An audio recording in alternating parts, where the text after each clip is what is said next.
Hey, Sean here. I hope you're all having a great day. While you're here, please don't forget to like and subscribe, it would mean a lot to me. Today's video is all about a game called The Shore.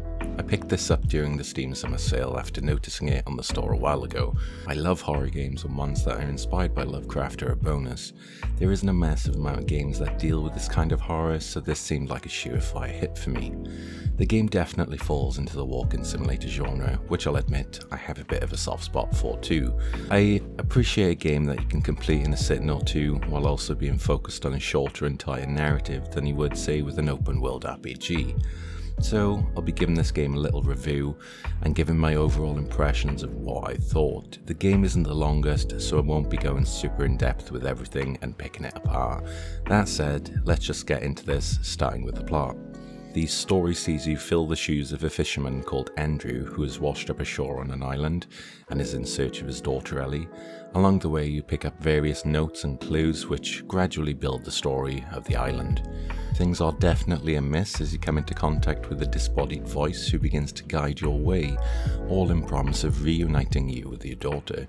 This mysterious figure leads you into contact with gigantic, horrific creatures that you seem to release from their restraints via puzzles.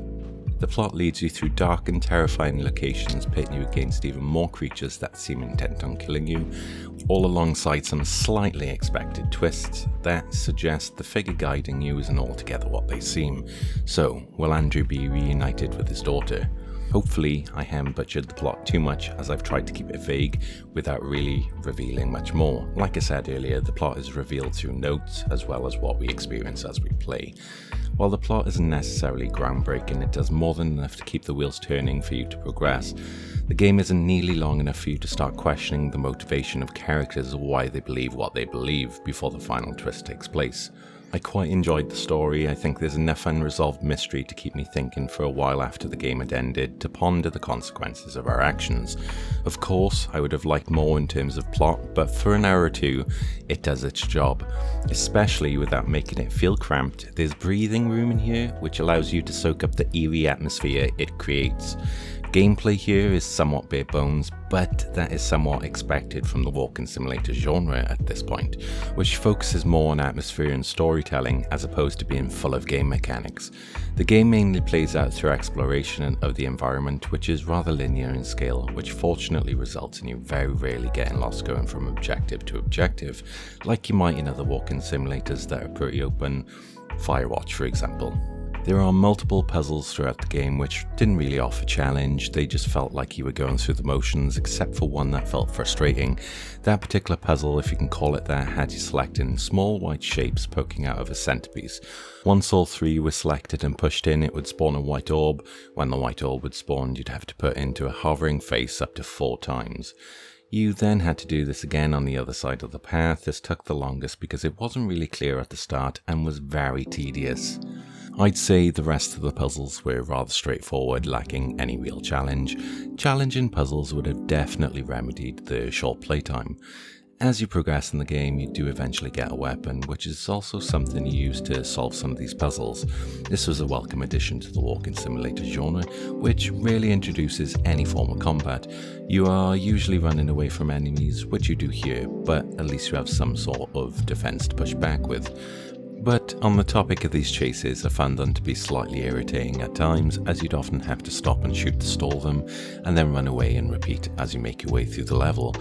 Other than those examples of gameplay, there are some collectibles to pick up along the way for achievements. There isn't much, and you'll more than likely unlock most of them, if not all, through regular play.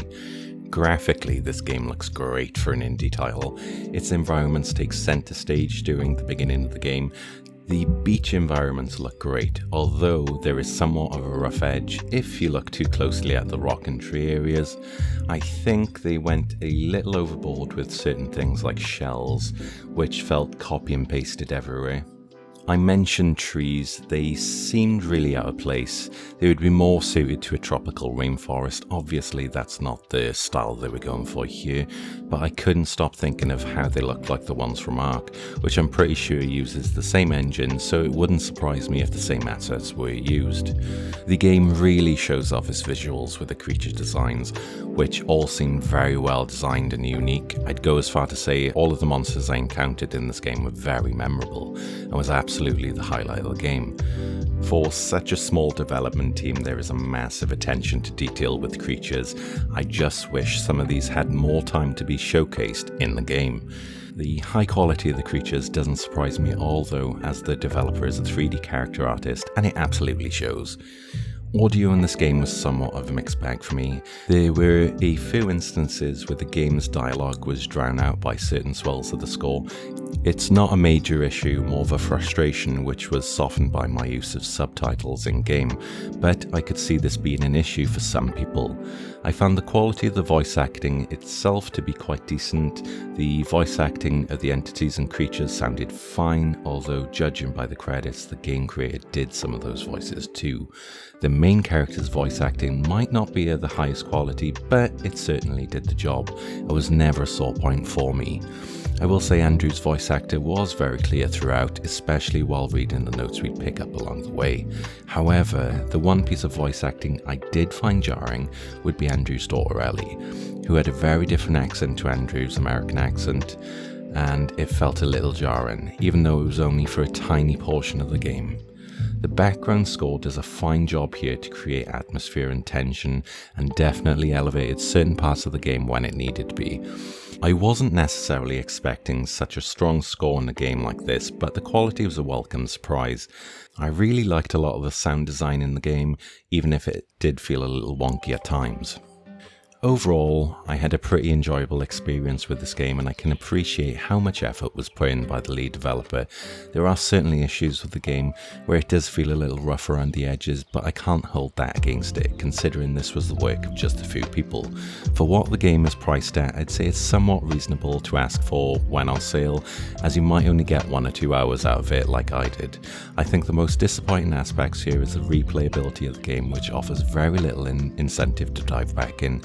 Aside from maybe finishing collectibles, I think a game like this would definitely benefit from some sort of alternate ending to encourage multiple playthroughs and collectible hunting. The design of the creatures was certainly a high point of this game, and I'm sure players will remember them for some time after the game has ended.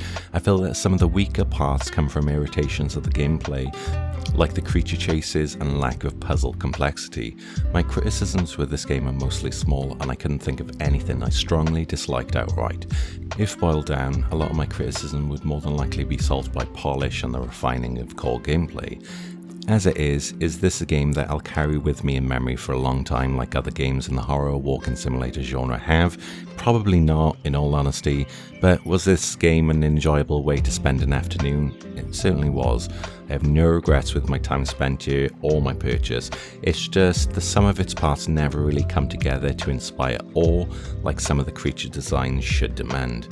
Lovecraftian horror is always hard to pull off, and I don't think any of them so far have been amazing like you'd hope, but I still think developer Ares Dragonis has done a mighty fine job here, especially considering this was an exercise in skill and a first attempt at that. I'm sure this game will be a huge source of learning for the developer, and I look forward to seeing what they release next. For what it is, I would give this game a solid 6 out of 10 and recommend it to people who enjoy their horror games, especially Lovecraftian ones. It's a decent walking simulator, but in all honesty, unless you're after a horror game, it would be a tough sell for me. Get this game while it's on sale, and I don't think you'd regret that. Thank you very much for watching. I hope you've enjoyed. Please like and subscribe, and I'll see you all soon. Take care.